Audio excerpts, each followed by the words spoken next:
And we're live. Welcome back to the LOOPcast. It's Tom, Erica, and Josh. I am back from my secret travels, and when I return, I hear about organ harvesting on people that are alive and their secession in That's Texas. bad, right? Yeah, I think that's bad. That sounds bad. Oh Correct. my goodness. Yeah. So we're gonna have a great show. I was looking into the investigation from HHS. I was looking into the lawsuit leveled back against it from the organ harvesting. They don't call themselves organ harvesting, but it's kind of what But it it's is. what they are. Yeah. And the money behind it, their rationale, it's all very fascinating. We're going to be covering in depth, and Erica is going to be my specialist on that. And then Josh is going to be my specialist on political games in Texas, which I think will be very fun. I will talk to you about my top secret trip that I took. I can reveal what I can. I had a fantastic time, especially as someone who started this show in a closet. And Literally, he was in where the I closet. was pretty unbelievable. But I'm glad to be back with all the people joining us here live. Really appreciate you guys. One thing that you could do to help us out, Apple Podcasts, Spotify, reviews. If you guys just want to hop over, those help us out a ton. And we appreciate it. Go ahead and hop over to YouTube too if you like. We have extra content there coming too, potentially from my secret travels. So if you want to see that, go over there. And before we get into today's show, we got to thank the reason we can do it, Charity Mobile. Thank you to Charity Mobile. Now more than ever, of course, it's time to buy the way you believe and do business with companies who support what you stand for. And that's why you should switch your cell phone service to Charity Mobile, the pro-life cell phone company. They send 5% of your monthly plan price to the pro-life, pro-family charity of your choice at no extra cost to you. Unlike some mobile carriers that resort to gimmicks to retain customers, Charity Mobile doesn't do 3-year price locks because they have never raised their mobile plan prices in their 30-year history. And all plans start under $50 before taxes and surcharges. You can even save more on every line that you add, making them a perfect choice for families also. New customers can use promo code LOOPcast to get a free phone with every new line, plus free activation and free shipping, or you can bring your own compatible devices. You'll enjoy the same nationwide coverage as the big guys, and their live customer service is based right here in the United States. To get started, visit CharityMobile.com and use promo code LOOPcast. That's CharityMobile.com, promo code LOOPcast. Thank you, Charity Mobile. Erica, we got to get into some organ harvesting now. So to me, it starts with the probe that I saw from the HHS. So if you just want to set the table, what was revealed in this probe? Yeah, so I shared this last week on Good News About RFK that he's looking into these abuses of organ donation processes in the United States. And so HHS is doing this probe into the whole system. And this is under RFK's direction through the Health Resources and Services Administration.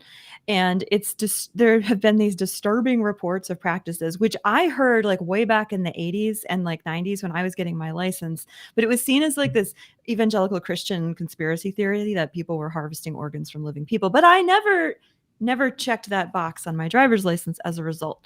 So the investigation examined 351 cases where organ donation was authorized but not completed, focusing on a specific OPO, organ processing organization in Kentucky, Southwest Ohio, and parts of Virginia. So if you're from there, take notice.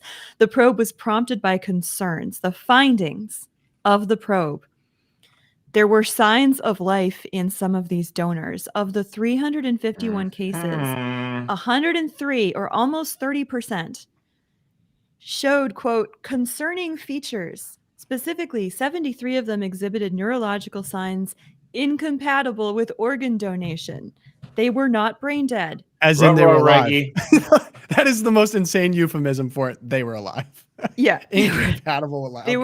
They're incompatible with well, brain actually, I mean, they were alive. I mean, they're just again, with the study, you're trying to use the most precise terms possible. Sure, I'm not. I'm a human being, and I'd like to not be harvested. I'm using precise terms from the study itself. Thank you. Yeah. Yep. But yeah, let's just call a spade a spade. They were alive. Go so for at least 28% or 28 patients probably were not deceased at all. And so again, I go back to the Princess Bride. Like they were only mostly dead. They were not totally dead. So the HHS, of course, is like, maybe we should have some more regulation. So there were corrective measures put in place, which we reported on last week, for the organ processing organization. It was ordered to conduct a full root cause analysis of its protocol failures, have stricter adherence to protocols like the 5-minute observation rule, system-wide reforms. HRSA mandated national level changes as well, not just for this region where the study was done, including important safeguards and monitoring. This involved requiring the organ processing organization, the OPOs, to report data on safety-related stoppages of organ donation. Those, like, if the doctor's like, hey, we got to stop the process, I think they're alive, the OPO people who are in the room need to say, okay, we'll stop. That's just like plain speak for what they're trying to do here. They need greater transparency and enhanced oversight. So yes, they and actually the title of the report from HHS kind of moved me. I think it must have been written by a Catholic, because it was titled, quote, HHS finds systemic disregard for sanctity of life. I mean, is that a Catholic phrase or what? In organ transplant. Yeah, I think we own that one. Yeah, that was pretty good. So immediately, what do we get? The organ donation groups, the ones who profit off of this and oversee these harvestings in hospitals, they sued to block the reforms from HHS, specifically the certification system that HHS under RFK wants to put in place. They are suing to block them from using the new method to evaluate their work, saying it violates federal law and will cause many providers to lose their certification. Yeah, you think that's like the point. You shouldn't be certified to do this if you're 30% of your people don't meet the If we're metric. reckless, then we might not get certified. Yeah, I was looking into. I was trying to do my best to be like, okay, see it from the perspective of like, okay, well, first off, all right, let's just say it's insane that we're harvesting people that are alive, right? Okay, this is balanced. But I was like, let's just non-starter, insane bad. But I'm like, okay, what are these? I think they call them like OPOs or something. There's a technical name for them, and they actually are nonprofits. So the only groups that can do this in the country, you can't do it for profit, I think, for good reason. That's not to say there aren't financial incentives here. There are plenty of them for these OPOs, but they, I believe, get payment from Medicare. So because who else, I guess, would be paying for them? And there are, I was going to say, there are people, I think they said there's over 103,000 people that are waiting on the national transplant list, 13 people dying daily from waiting for a transplant. So clearly, you know, there's, if you can do it, you know, the tight needle thread of getting a organ that's usable from someone that has died, that has expressed intent for it, their family's okay with it, great. But I think it'd be impossible to acknowledge that there aren't financial incentives here. And interesting, it's not all for just the harvesting of the organ itself. Most of them actually are like skin harvesting or things that aren't central. So like think kidney or heart, those are actually much more rare. But it's not just the transplant itself, it's the reimbursements from the hospital, the tissue recovery profits, the transplant procedures. So it's not just the OPOs that are making money off this, it's hospitals largely are making a ton of money off of the process itself. So it's bigger than just the OPOs, where I'm glad that we got to the root of it, right? That there's financial incentives to harvest things from people that are alive, which is like, whoa, alarm bells. But this is actually a review of the larger system that profits off of the incentives are perverse for this type of procedure to happen too quickly. So that was my read on it briefly. Yeah, and I'm glad you brought up like the recipient list, because there is a need for healthy organs that can be transplanted. Actually, a really good friend of mine, her son is alive today because of a live heart transplant. And so the reality is there are financial incentives, but not all the incentives are perverse. There is that good incentive that we want to have the freedom as these nonprofit organizations to be able to harvest. And often it's a matter of seconds, right? They have to make these calls before the organ is now no longer usable. So it's a high pressure situation. The problem is that the perverse incentive seems to have overshadowed perhaps some of the real ethical concerns that have been around since we started harvesting organs. So for example, thank you, Pogo. This is our segue into a New York Times opinion essay that came out on July 30th. So this was last week. And the title is, for those of you on the audio, "Donor Organs Are Too Rare. We Need a New Definition of Death." So the solution is Yeah, it's just unbelievable. I'm just going to read some of it because I don't think I can summarize this in a fair way. The need for donor organs is urgent. An estimated 15, Pogo said 13, range people die in this country every day waiting for a transplant. We need to figure out how to obtain healthier organs from donors while maintaining strict ethical standards. Or just moving the goalposts. That was my editorial. New technologies can help, but the best solution we believe is legal. We need to broaden the definition of death. So these three doctors who wrote the op-ed, they argued that the current definitions of death limit, and actions from HHS, of course, to try and enforce these definitions of death, limit organ availability. Yeah. Specifically, nearly all donors must either meet strict brain death criteria or wait until circulatory death, both of which dramatically reduce the number of usable organs. Right. So they propose broadening the legal definition of death, here we go, to include, quote, irreversibly comatose patients on life support. Don't love that at all.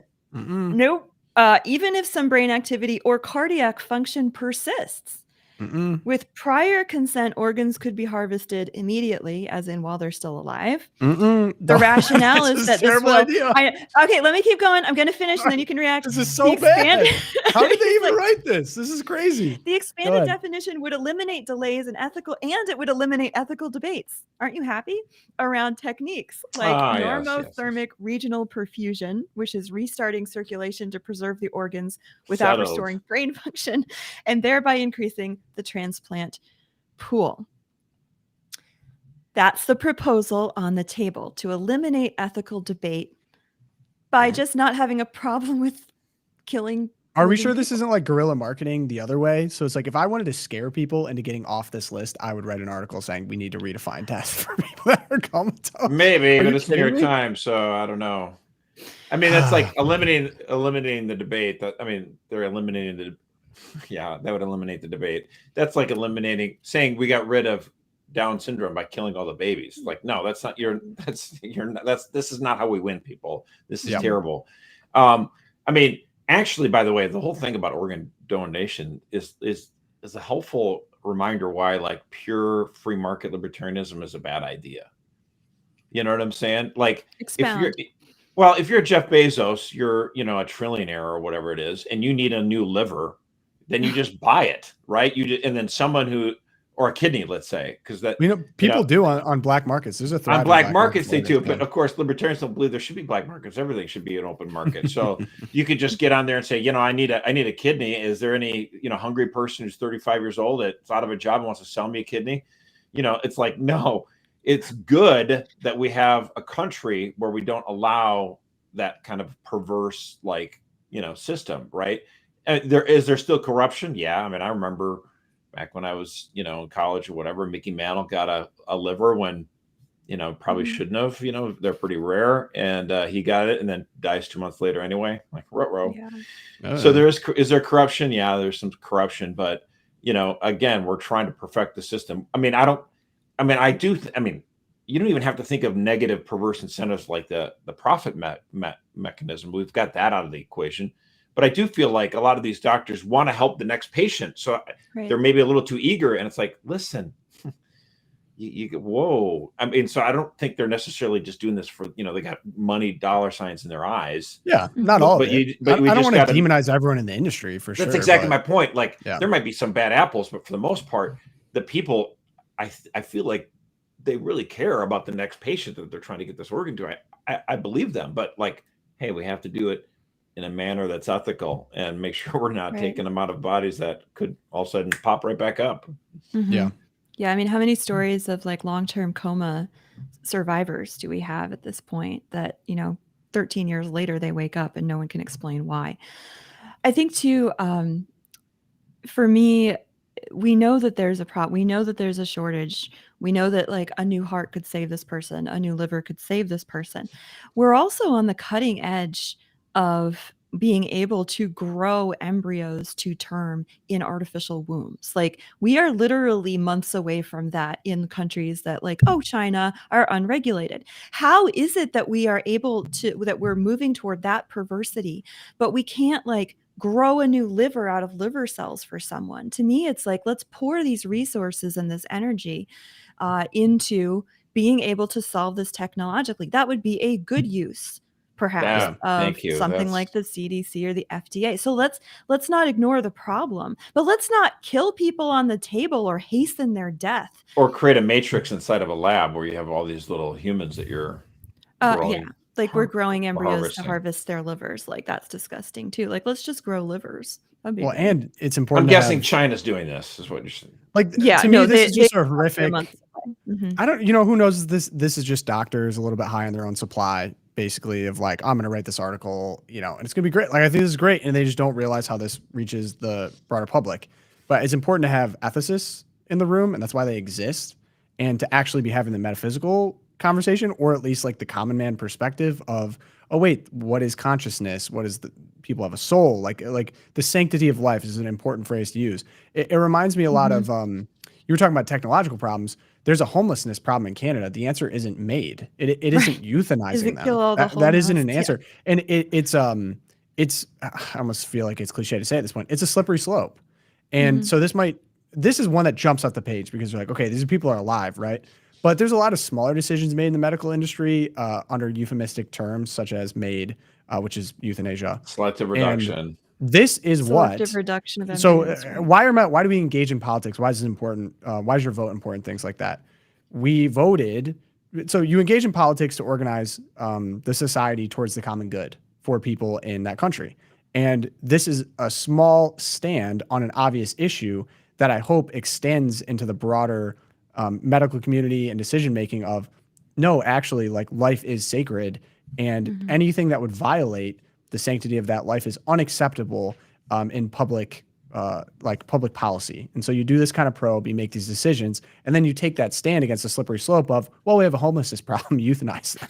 Is essentially I'm not exaggerating. That's in Canada. That's the situation. It's Bobby Kennedy's HHS that's trying to make these good reforms, and you would think actually Democrats would be all in favor of it. Democrats for the longest time were for the little guy, the person that has no representation at all. And like, why are they on the side of these billion-dollar corporations and large hospital networks?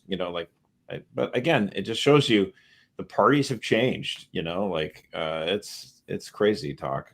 I would think this should be bipartisan. Like everyone should be like, let's make sure we don't harvest people that are still alive. Hello. Seems like we could come together on that, right? Erica, I saw you had a nugget. I do. I have a little nugget. So I actually was looking up the history of like organ transplants. Of course, it came around in the 60s. And like most things that came around in the 60s, super fraught, a lot of emotion and feeling. But Guy Alexander, a guy named Guy, there he is, a guy named Guy, a Belgian transplant surgeon. He just died last year, and this was his sort of like obituary in the New York Times. In the 1960s, risked professional censure by removing kidneys from brain-dead patients whose hearts were still beating, a procedure that greatly improved organ viability. He died at the age of 89. And the story of how he got into this, he was 29 years old, so not much older than our beloved Pogo. He's 29. He's fresh off of his fellowship at Harvard Medical School. Here's Harvard in the 60s. Okay. When in June, a young patient was wheeled into the hospital where he worked in Louvain, Belgium. She had sustained a traumatic head injury in a traffic accident. I had so much coffee this morning. I am buzzing. Sorry, guys. She had sustained a traumatic head injury in a traffic accident. And despite extensive neurosurgery, the doctors pronounced her brain dead, though her heart continued to beat. The doctor, Guy, he knew that in another part of the hospital, a patient was dying from renal failure. And he had assisted on kidney transplants before at Harvard, and he understood that the organs begin to lose viability soon after the heart stops beating. And so he pulls in a chief surgeon, Jean Morel, and made his case. Brain death, he said, is death. And so we should pull her kidney now to give to this other patient.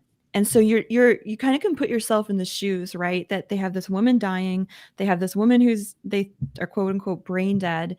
He's like, I can fix this. And in the moment, he's like, we're going to say brain death instead of death on the certificate. And harvest it. And the story, the way that the New York criteria, Times, in other words, changing the criteria from the heart stop beating as death to the brain having no activity being dead. The That's brain a distinction. Actually, by the way, I get emails every few years from people, Catholic theologians, who still have a problem with this, and they know a lot more of this stuff than I do, but it's still contested. But anyway, Yeah, for sure. Yeah, so it was very controversial, very contested, but that one surgery, it ended up giving the other patient 87 more days of life. So she eventually died from kidney failure anyway. But the two doctors in this hospital in Louvain, they kept on doing it kind of under the table because it had succeeded and given her 3 more months of life. So they just kind of keep on doing it. And then it's sort of a fait accompli, gets accepted by the broader medical community. They redefine death. And that's sort of how we get where we're at today with brain death. Really interesting. So this has happened before, that we redefine what death is in order to save more lives. And I'll shoot that in the chat. Tough. Yeah, put that in there. Really interesting story. Of course, the Erica's Times nugget. That's my little nugget. That's the history. I'm trying to bring nuggets to this show. Like when I brought you told me that, so I made an Trump effort. Hey, I threw a nugget in there, Mickey Mantle. Thank you. Great nugget. When I found the Trump Broadway production, nugget. We need nuggets on the show. That was amazing. That was a great nugget. I sent in my papers. I'm going to audition. I'm excited. Female Trump. Female Trump, Erica, female Trump. Just got to move the hands, keep them moving. Okay. Explain and now what's going on, and then say, wow. I love the view. I'm just looking around. I can't believe it. Oh yeah, him on the roof killed me. Oh my gosh. The best part is like even libs are kind of like, unfortunately, this is hilarious that he's just walking around on the roof. And it was funny. What are you doing up there, Trump? He's like, I'm just walking around. I'm just looking around. I'm having a little look, he said. Oh my gosh. Unfortunately, hilarious. Like whatever you think. Unfortunately, he just keeps doing it. Okay, someone made me watch Down the Mon, and I didn't think I would have to watch Down You're welcome. the Mon ever again. My second nugget of the show. So listen. I was, having a good time on Secret Location, and so I was a little bit out of it. I think this was addressed on Monday, but Josh, now is your time to shine again. I'm going to show this clip and I'll set it up afterwards. This is what I saw. And then integration happened and everybody thought they accept us. They don't accept us. They are showing us who they are. We should believe them, and we better have the courage to stand up. Otherwise, we will fall for anything. And in this country, we will be defeated, deported. I mean, we will lose all of our rights. And if you think it can't happen, it can. And I will liken this to the Holocaust. People are like, well, how did the Holocaust happen? How was somebody in a position to kill all them people? Well, good people remain silent. Or good people didn't realize that what happens to them can very soon happen to me or somebody I love. And so even if you made it, man, you have an obligation to help people who can't, because God forbid they end up targeting you. And so I saw this clip, and my thought was, someone is murdering people en masse. Some insane human rights violation is occurring that I'm unaware of.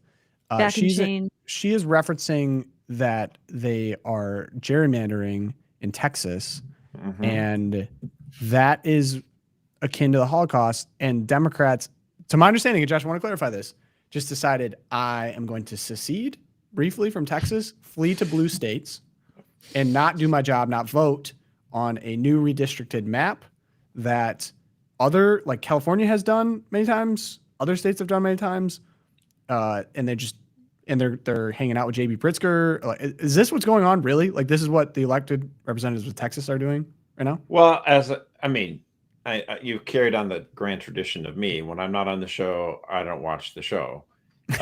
So you didn't watch me explain that. I didn't. I was out of pocket. House Democrats in Texas all fled the state because the legislature was considering redoing the maps. Right now, there's 38 House districts in Texas, so 38 people get elected to Congress out of Texas. The map is, Republicans have 25 of the 38. If they redo this map the way they want, they could get it to be as high as 33. So there'd only be 5 Democrats elected out of the entire state. Jasmine Crockett, bye-bye. Her district would be just gone. So Democrats are like, well, wait, the Democrats in the legislature of Texas, if we all jump on this private plane and fly to Illinois, then they won't have quorum and they can't. Who's paying for the plane? You know what? No one said anything, but I wonder if it wasn't JB Pritzker, because they flew to Illinois and there's the governor. Of course it was. Let me look that up. We'll see if that's out there. And they hold a press conference. As Lori Darby says in the chat, have you seen the Illinois map? Yeah, this is why this was so rich. There are 17 House seats in Illinois, and even though Republican congressional candidates got 45%, 46% of the vote last time, they only got 3 House seats of the 17. Because Illinois super gerrymanders. Josh, it's even better than JB. Any guesses? Oh man, this is gonna be great. Is it George Soros? Elizabeth Warren, George Soros. No. Matthew McConaughey? Nope. Someone who a notorious Texas politician that has never won anything. Beto O'Rourke. No. His PAC paid for it. No. That is a nugget. Nuggets. We got nuggets on this show. Beto O'Rourke. Wow. Oh, Beto, man. This is why we do what we do for moments like that. That's a great payoff. And then the governor of Massachusetts, she wants the limelight too. Like she can't just let only J.B. Pritzker, the governor of Illinois, make a mess. So she gets out there, because Gavin Newsom says, well, if you do this, we'll redistrict it, which is funny. I thought you had an independent commission that got rid of all the bad stuff. But then the governor of Massachusetts, she's like, well, if Texas does this, then we're going to do this in Massachusetts. Girl, there are 9 districts in Massachusetts. They're all held by Democrats. You can't get more than 9. You can't get more, Jerry. You literally cannot do any more. I mean, what are you talking about? Dude, I feel like they just must not know. Massachusetts is a very, very, very blue state. Only it's like 40% of the state votes Republican. Right. That's usually in a blue state. It's like Illinois. It's like 45. Massachusetts is down to 40%. Mm-hmm. It's so gerrymandered that all 9 of the districts are blue. And in fact, in the neighboring states of New Hampshire, Rhode Island, and Connecticut, every district that those districts touch are also blue. Like there's no ability to touch grass.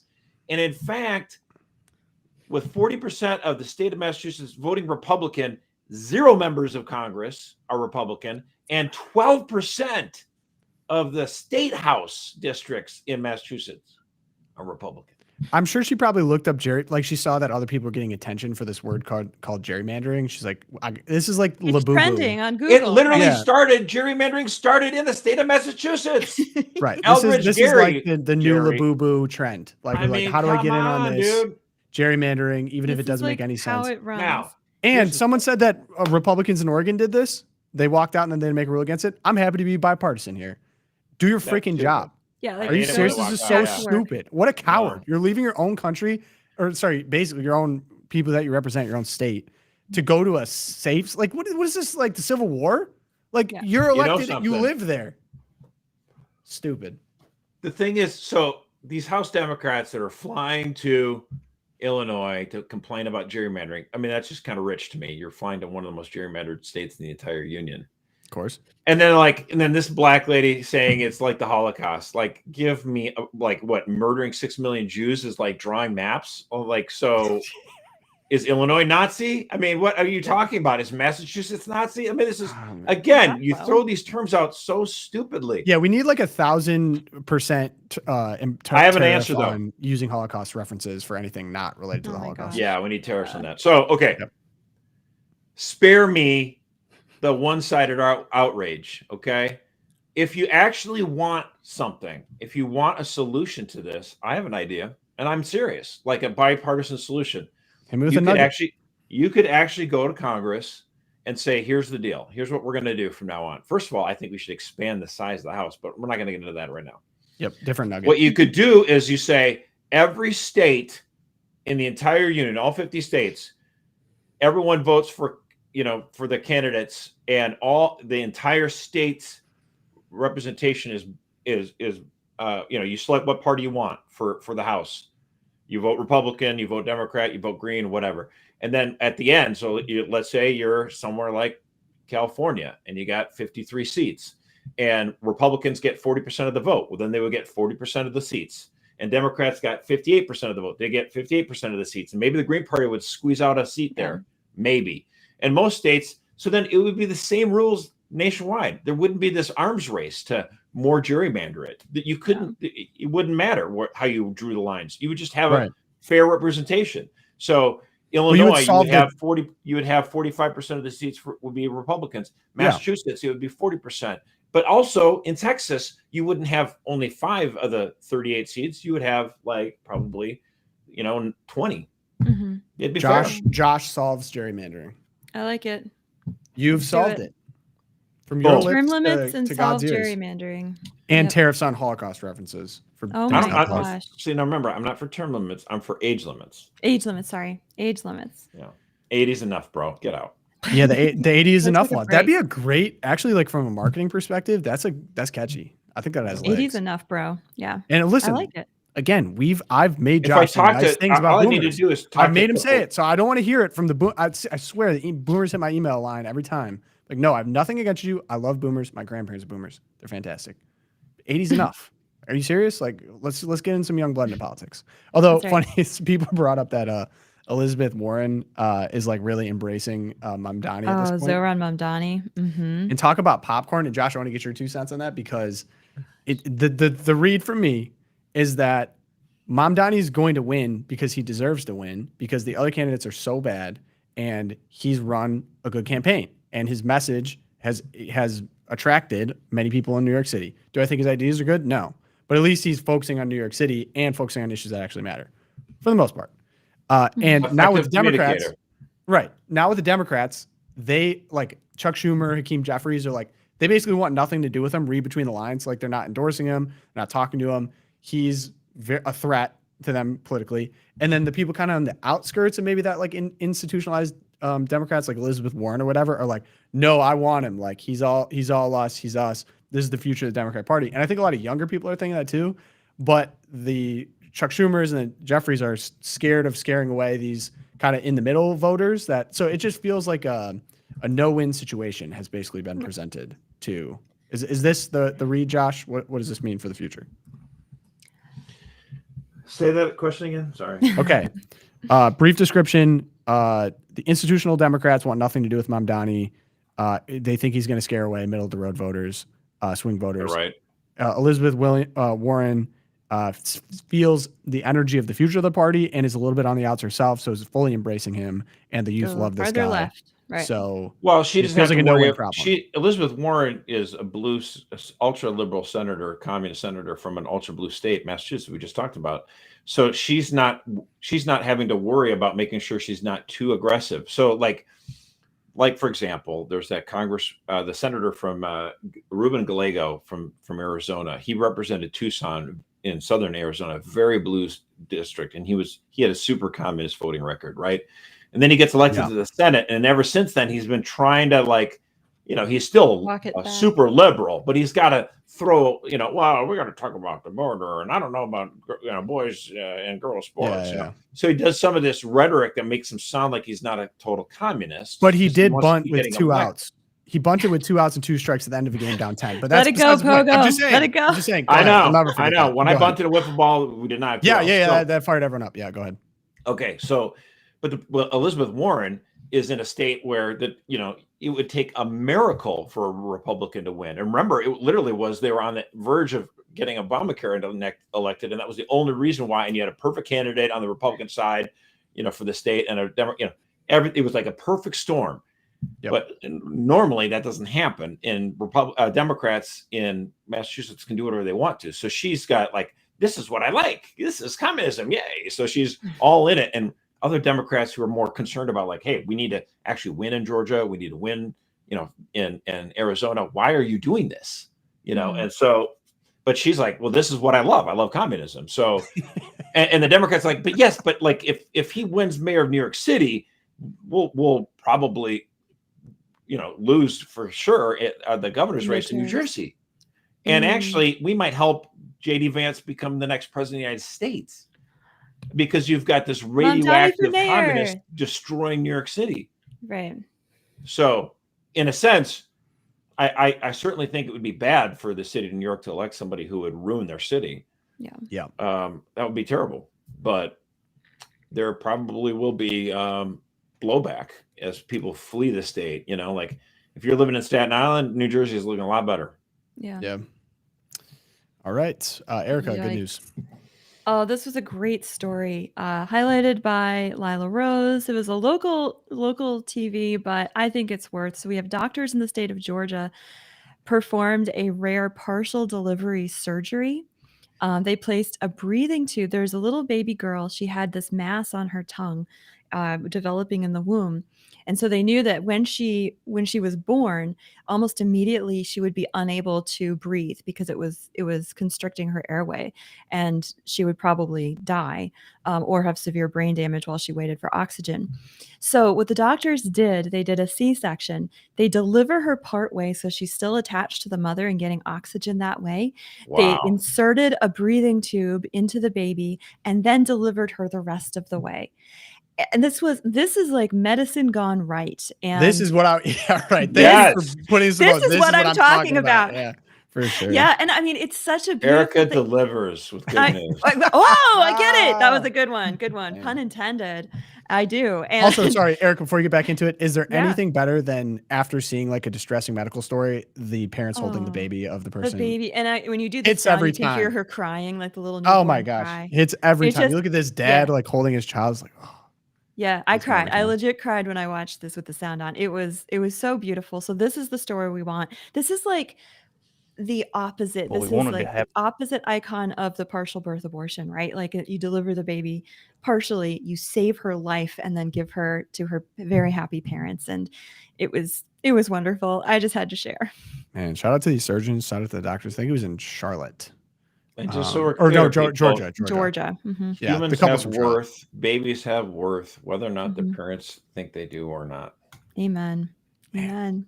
Dude, So I could, happy. we should just change the good news section to prominently feature like a cool birth story. Because Yeah, like I think I did the most beautiful premature, baby section. the most premature baby ever was born in Mhm. Georgia, I think. And talk about just total miraculous medicine with the NICU. 21 people. weeks. that And then you get baby. to see the baby be one, and you're just like, Yeah. then the baby's like the happiest kid ever. You're like, this is so insane. Amazing. Josh. Okay, so the Trump administration just hits different. I mean, this is an administration that actually knows how to exercise power. Like other Republicans just don't know how to do this anymore. Okay, All right. they came ready to play. Like It's different. Yeah. I'm just telling you, like when it comes to most of the time, George W. Bush, all these other Republicans, like what are we supposed to do? I can't exercise power, even though the other side uses it all the time. The good news is the Trump administration, they learn how to play ball. Yesterday, the Department of Homeland Security implemented visa restrictions against trans-identifying athletes to protect women's sports. They announced that foreign, biologically male athletes wanting to enter the United States in order to compete against women will be refused a visa. What? I voted for this. That's what I voted for. It's different, as the kids say, and as Josh said about the Trump It administration. does. It's good. That's good. All right, the moment we've been waiting for. I have some pictures to share. Tom shares all. I can't share all, unfortunately, but Oh, what I can share is I was down at the Chosen set for I found Jesus. There's Wow, the in the boy Holy Rumi. Yeah, I was in the Holy Land for sure. That's where found Not, Jesus. not really, people. This individual remarkably looks like Jesus. Jonathan Rumi. Shout out. It was funny talking to.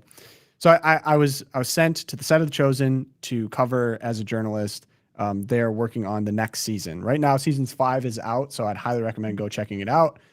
Season 5 is about the leading up to the crucifixion. I believe the week leading up to the crucifixion is the exact. It has like period the of time Last that's covered. Supper in it, right? Yeah, and there's Yeah, like okay. I will speak on the general experience, but so I got the opportunity to interview some of the talent on set. And so here's Jonathan Rumi. Here is George. I believe her name's Vanessa. She played Mother Mary. And then Noah James, who hilarious, but I was down there. And Short King, by the way, lots of Short Kings on set, so I felt right at home. Like the camera makes it look tall, and I was happy to approach fellow Short Kings. I get it.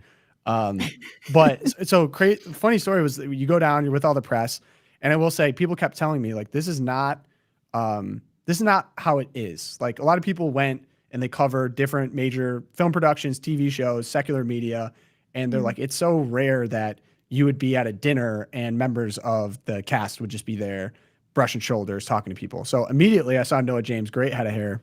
And I really liked his character, Andrew, on the show. So I went up and I just started a conversation. We talked for like an hour at this dinner.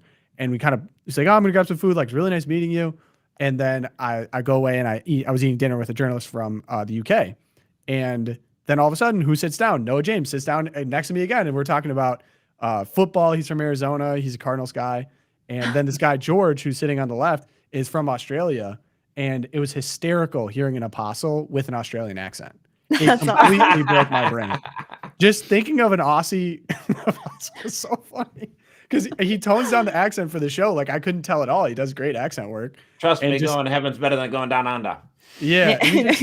We had some of the best conversations outside of what I was able to do for the interview. But even this guy, George, he's Greek Orthodox. His mom was there. His wife, he just had a son. And he's talking, he named him Leo. And which was like, oh, man, it's kind of a moment for Leos right now. And Leonidas is his full name, which is awesome. He was talking about, that is cool. That's the full name of my dog. Yeah, he talked about talked about St. George himself, and then some of the other apostles on the show have really gone on deep dives into where their apostle was buried, and they've been able to visit a lot of it, and it was just really amazing. Like watching these guys have really fell in love with their characters, and all around just amazing experience. And these two characters, we got Simon and Matthew, so Shahar and Paris. And these two cracked me up. I mean, as you can see, we got a muscle tank from Simon. And my first question was, I mean, it fires me up that St. Peter is jacked. Were you doing bicep curls like off camera? Like what was the situation? He's like, oh, I just want to embody like fisherman build. I was like, makes sense, dude. You'd be ripping nets. You'd probably be pretty jacked back in the day. But yeah, it's probably true. It's probably great true. sense of great sense of humor across the cast, and really just. That is so cool. I didn't post the one. I got one with Eric Avari too, who plays Nicodemus. And we just had this opportunity where, and he's had a long career in Hollywood, where we were off and we were just talking about, he lives in Florida now. And I was like, oh yeah, you spent time there. We're talking about bird watching. We're talking about cigarettes. I said the most random long conversation with him. It was just this like warm guy, super personable. So yeah, I got the opportunity to cover. What I can say is, so I'll say too, I was really honored, and I'd like to give some thank yous to Kevin, was with the PR group. He did a great job. Karma Communications, shout out to them. They really took care of us. Everyone at The Chosen with their team, Birgitta, phenomenal. And when I got there, I had some interesting conversations that they have such a desire to reach Catholics. And I'm going to make a longer video on this when I get access to a lot of the footage that we took, which is embargoed right now for good reason. They're filming something that hasn't come out yet.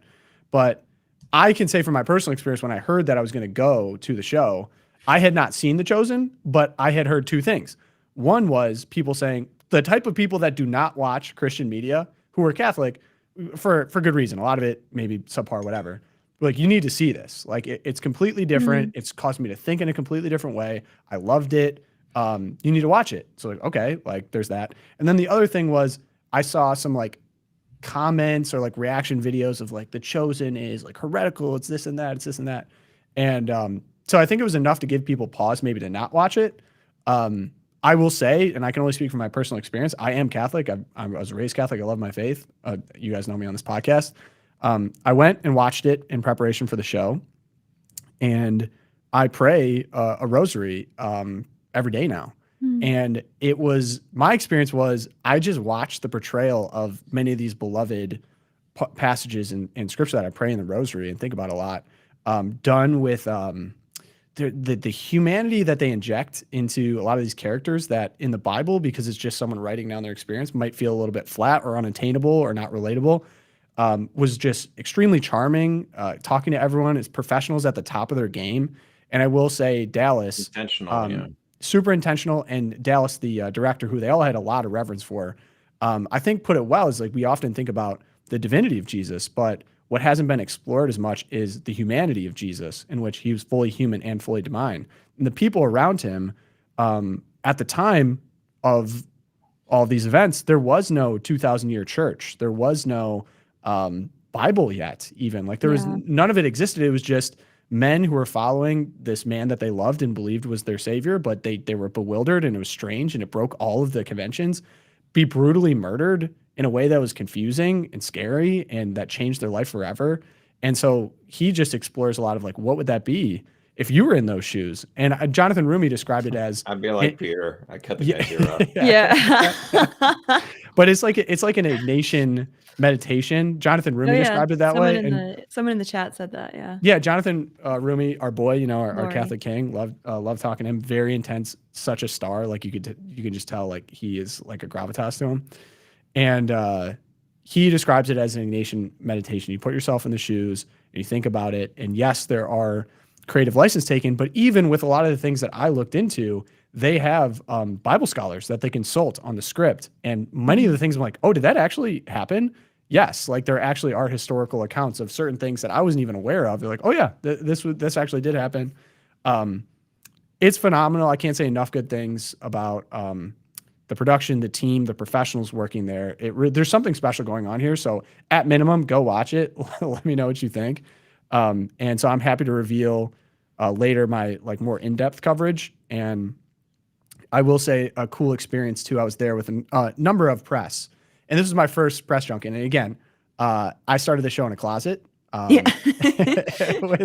webcams. Like, what am I doing here? I really was like, what am I doing? I totally felt like out of place. And there's a lot of, you know, mainstream media, like Amazon Prime, a lot of different representatives there, people who'd worked in media in Hollywood their whole lives, New York, LA, the whole deal. And I had this great conversation with someone who grew up Catholic and works for this mainstream outlet and no longer Catholic, and has been away from his faith and is living a different lifestyle. And he's been covering the show for a couple seasons, and he said what he really loved about it was that it wasn't preachy, and he is fascinated with the human element of what's going on and in the tension going on with the disciples made him think about the gospel in a different way. And he said, he's like, I've been kind of fascinated ever since. And to me, I'm like, isn't that the beauty of like Jesus is for everyone? It's not just for me personally. It's not just for Catholics, not just for Christians. Like Jesus is a radical call for everyone. And I think this show is really doing that. It's probably the best I've seen in a long time, where it's just like, you get to be invited into this historical drama. They're not claiming this is the Bible. They're not claiming that Jonathan Rumi is Jesus. Mm-hmm. They're creating a piece of art that spotlights Jesus is the exact words from Dallas. And I think it does a fantastic job of that. So here's my pitch. Go check it out. Let me know what you think. I've really loved it. And my mom was very jealous. Let's put it that way. Yes, I can imagine. That I got to hang out with the What a cool guys, opportunity. So. Yeah, that's great. Amazing. Mm-hmm. So let's just make sure Disney doesn't get the sequel. Oh my gosh. Yeah. Oh. Or the Hollywood Bowl. Let's make sure the Hollywood Bowl does not get the sequel. So I'm kind of excited because the 5 and 2 studios is basically chosen. The Chosen started out on a website. Like they didn't have major streamers. They didn't have major anything. And it's now the largest crowdfunded project of all time, which is insane and shows that there's just a hunger and desire for it. Yeah. And one of the cool things, I was talking to one of the writers, and he was talking about like the dominance of the anti-hero trope in major film and TVs. Yeah. And I do think that he's correct. I think people are kind of getting tired of that. Like it's so dominated for so long. It's like we have characters make tough decisions, and in the end, they choose the hard decision and virtue. Mm-hmm. And obviously, we're working with the most amazing source text of all time, and we all understand that. But it's great to show heroic virtue performed from, and then also showing the human tension of the ability to choose the wrong, to choose the right, and these characters at great pains choose the right. And that's something that they want to put out in the world in a way that's like highly professional. Like being on the set, that was my first time on a major set or set in general. I mean, I was blown away, down to the costume department, down to all the people working on set. It was insane. Like I'll never forget it. It was totally. That's cool. Yeah. So that was a secret trip. That's about all I can reveal, I think. Hopefully I didn't say anything I shouldn't say, but you will get more coverage when I can. So go check it out. Okay. Also, I wanted to hit this before we go in the Twilight Zone. I've also, and I ran this by Josh too. And one of the things I get a lot about the show is that they really appreciate the prayer aspect of it, and that we do this live, and a bit of a community has formed. And so I got this email, and I want to share with everyone for at minimum prayers, but someone in our little community that need some support. So hello, the Loopcast has been my one and only podcast to make time to listen to. I'm so grateful for all you and Catholic Vote do. You cover everything I need news-wise and have such solid Catholic perspective. And I always appreciated the personal stories and prayer requests. I now have my own prayer request. My sister has unexpectedly lost her husband on Sunday. He was only 31. They have 3 young sons, a 5-year-old who has cerebral palsy, a 2-year-old, and a newborn, not yet 1 month old. Please pray for the repose of the soul of Joshua Bayer's soul and for comfort and guidance for Emily and their boys. Her family and friends are gathered to support her, but we are all overwhelmed with an indescribable grief. Thank you for your prayers, and if you could share this link, I'd be very grateful. God bless, Laura. So I have a Give, Send, Go link here for the family. I've honestly, it really upsets me thinking about myself as a young father and what that would mean if I wasn't there for my wife and my children and what their lives are going to be like growing up. So they have a Give, Send, Go link that I'm putting in the description, and then also the chat as well. If you guys add a baseline, please pray for the repose of the soul of Jonathan and peace and support. Or sorry, Joshua Bear, for the family support. And then if you can, there's the Give, Send, Go link. I'm sure anything that you guys can contribute would be very much appreciated by this family in grief. One of our own. I very much consider like part of this Loopcast family. So please, if you can, just want to bring that up and pray for the repose of the soul of Joshua. Thank you. Okay. Twilight Zone. Josh. All right. So we have a congresswoman from Illinois who's really actually from Guatemala. So she's in Mexico City, and this is what she says. Well, let's roll the tape. Roll the tape. Quiero terminar diciendo unas palabras en español porque yo soy guatemalteca con mucho orgullo, primero que soy americana. I know Spanish. What is your Spanish? My Spanish is pretty good. Illinois Democratic Representative Delia Ramirez at a summit in Mexico City tells the audience while speaking in Spanish, "I am a proud Guatemalan before I'm an American." Now listen, if you just happen to be any old person in Chicago and you say something like that, I'll roll my eyes at you. But if you're intending to write the laws of our country and your heart is first beats Guatemalan, then not only should you be kicked out of Congress, you should be sent to Guatemala. This is a bunch of crap. Like, no, you have to make a decision here. Who do you love first as your country? Like, I mean, I talk about how I'm a proud Viking. You know, I love, but I'm not, like, I ride or die with the United States of America. Okay? I'm not, Didn't Theodore Roosevelt warn us about this, about dual loyalties? Yeah, he said we can't be any hyphenated Americans. We got to be all in. And he was at a time, the 1880s, we saw massive influx of immigrants, including Germans, like people in my own family, and he's like, hey, listen, we have to make a decision here. You need to say I'm a part of the United States. And so when we have these periods where the percentage of foreign-born people gets too high, then it starts to cause a little bit of unrest, and people start to wonder, like, where's your loyalty? And and everyone loves to, oh, you're just a nativist. I just want people in this country who actually love the country. Yeah, okay? I mean, is that crazy? Like, want to make it better and that don't run us down. I'm sick and tired of the Ilhan Omars and this lady Ramirez out of Illinois. Have you followed the Mexican City protests at all? I know that I've talked a little bit about it. Yeah, that's the protest in Mexico City where they're upset that white liberals are leaving the United States and moving down there to Mexico City. So fascinating. I watched a documentary on it, and then I actually talked to someone who is from Mexico City. I was like, what's the Mexican perspective on what's going on there? And I swear it's like the MAGA. Like, if I don't know if they see it this way, but it's like, if you were to just summarize MAGA, it's what's going on in Mexico City. There is a class element to this. Like, it's very wealthy people from America coming and living in Mexico City. And so Mexico City, and not paying taxes, by the way. So they're finding all the loopholes to not pay taxes. Mexico City is adapting to accommodate for English-speaking people, very wealthy people that live there, either part-time or whatever. They're snapping up Airbnbs and whatever. So it's made life unaffordable for people in Mexico City that have lived there always. And they also are arguing is eroding the culture, the rich culture of Mexico City. So, for example, on a small scale, it's spicy food is getting less spicy in Mexico City.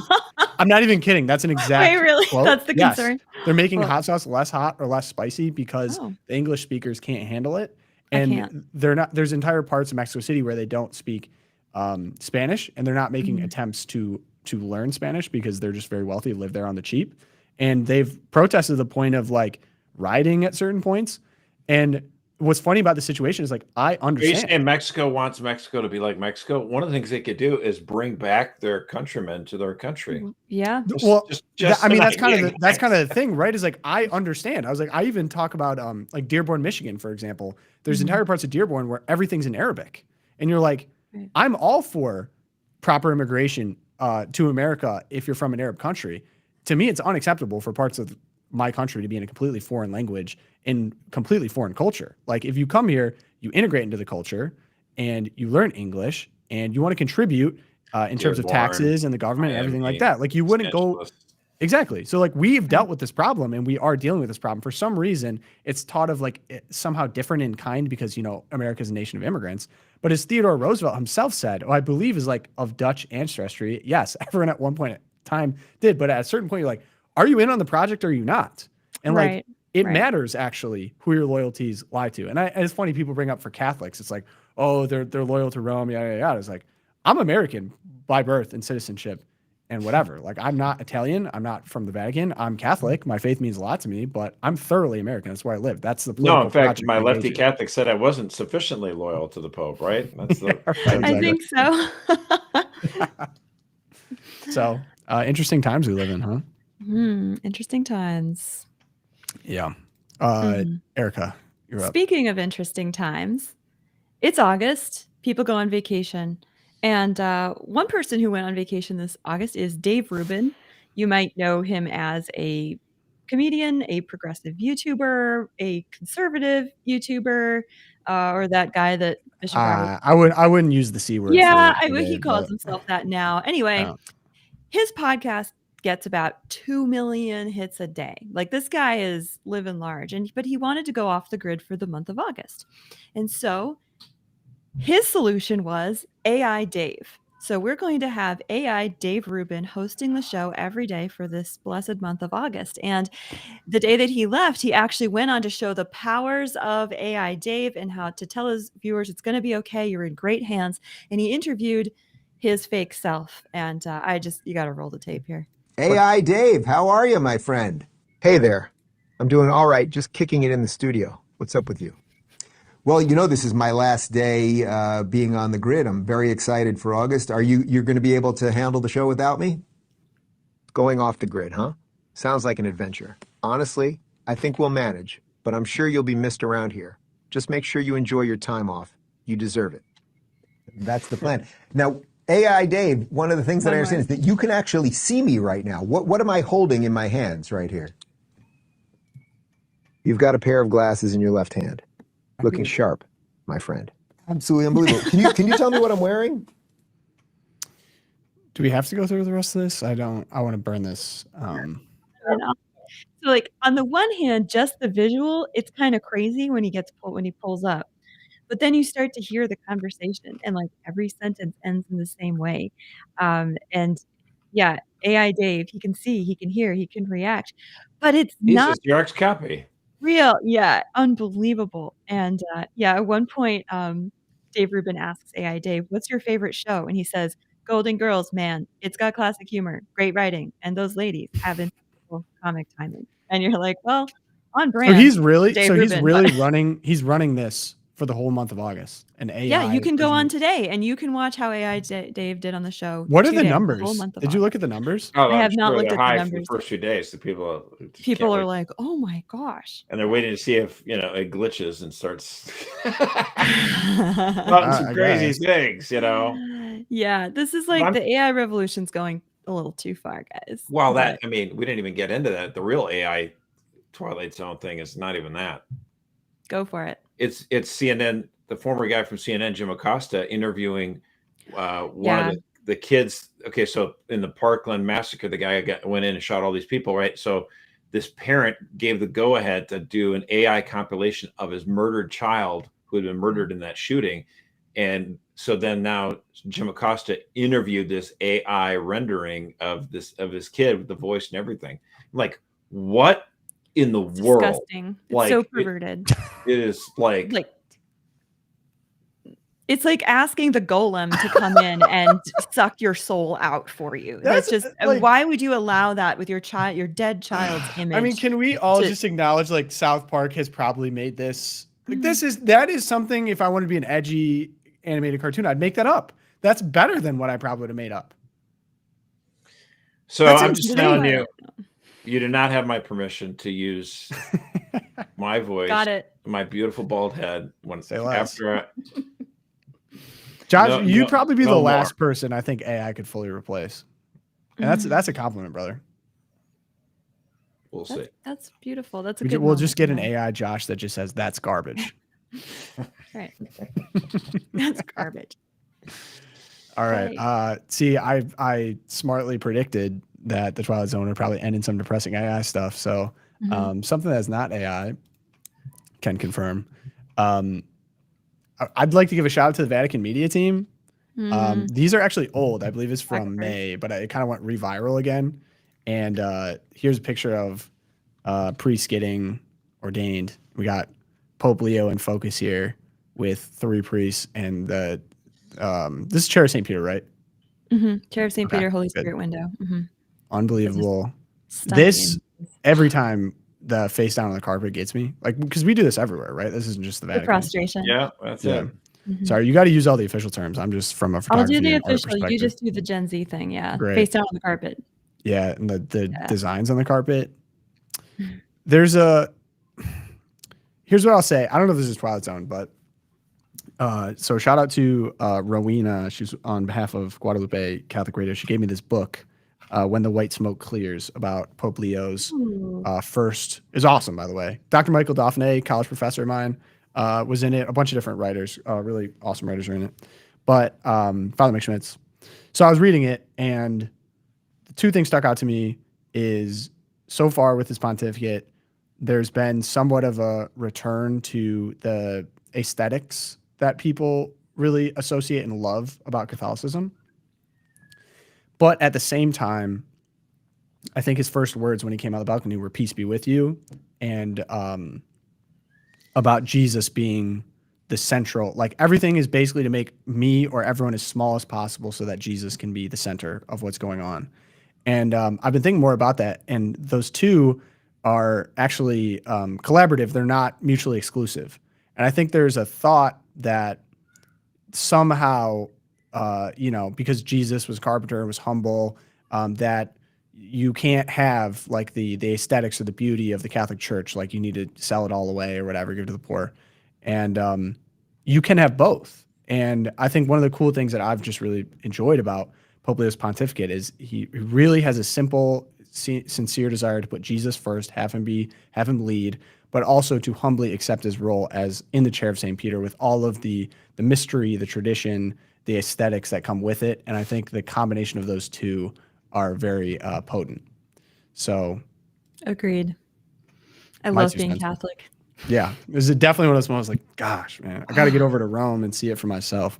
But now that, so I believe when I was out, Brian made it, right? Yes, he did. We had fun on Monday. It was great. Was there any, I don't know how much you could share. Was there like any insider, like 11th hour concerns, or was it all pretty smooth?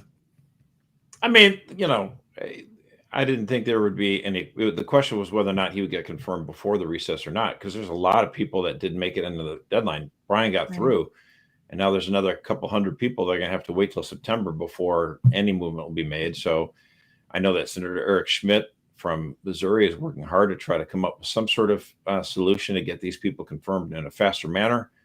He's doing a great job trying to get that stuff going. But yeah, there's just still a lot of people that need to be approved and get confirmed. Yeah. So got to move this along. We need a fully functioning government. That would be nice. Is Brian headed out? Like, I mean, ASAP? Like, is he? He's packing the bags, man. He's going to be in Rome like in the 22nd or so or something like that. Yeah. That's so cool. Got to get the whole fam over there. Yeah, I've made moves. I moved my family hundreds of miles, but moving across the Atlantic. Oh my goodness. Yeah, it's gonna be a little different. Getting the kids set up with school, the whole prayers.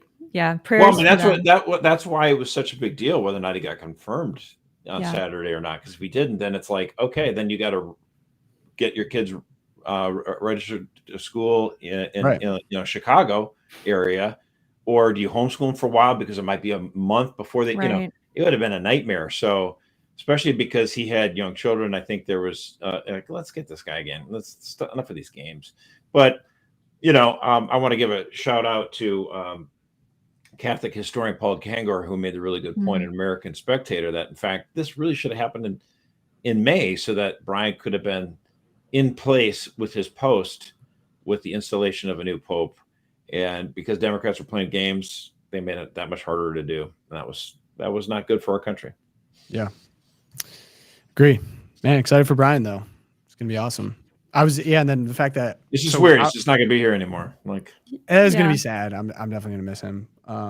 But he was appointed before Pope Leo was even. So even just to take a step back, it's so crazy that he was appointed. He was nominated in December. He testified in front of the Senate Foreign Relations Committee on April 6th. He was moved out of committee on April 30, and then Pope Leo, and April 30, and then April 20 or 21 was the day that Pope Francis died. So it's like the committee was like, we got to do our part, get him out of committee, and then the full Senate could have voted on him May 1st if they wanted to. But would that have all been before Pope Francis passed away? Yeah, because Pope Francis passed away April 21, if I remember correctly, April 2021, right around there. Because Easter was April 20, so April 21. And so the committee moved him out on the 30th, thinking, hey, we got to get this moving along, because they were on recess. They couldn't do it like too much earlier than that. So then they get April 30, and then that was still, there's the date, there's the morning, and then there's the conclave. So he could have been there in time if the Senate would have got its act together, if the Democrats wouldn't have protested. Yeah. And held up the vote.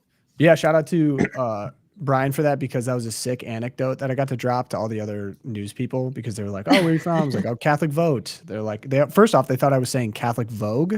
So not to give away insider secrets. So we're going to rename. We need to rename. We got to use that. Vogue. No, we just need to open up a fashion magazine. Right. When anyone asked me and they heard that, they're like, wow, that's awesome. That sounds so cool. And I'm like, no. It's Catholic Vote, not Catholic Vogue. Although the reaction to this really suggests to me that we need to hop on that IP. So anyway, there was that. And then you just realize how much is now Catholic Vogue. Come on, Vogue. So hey, just something to think about.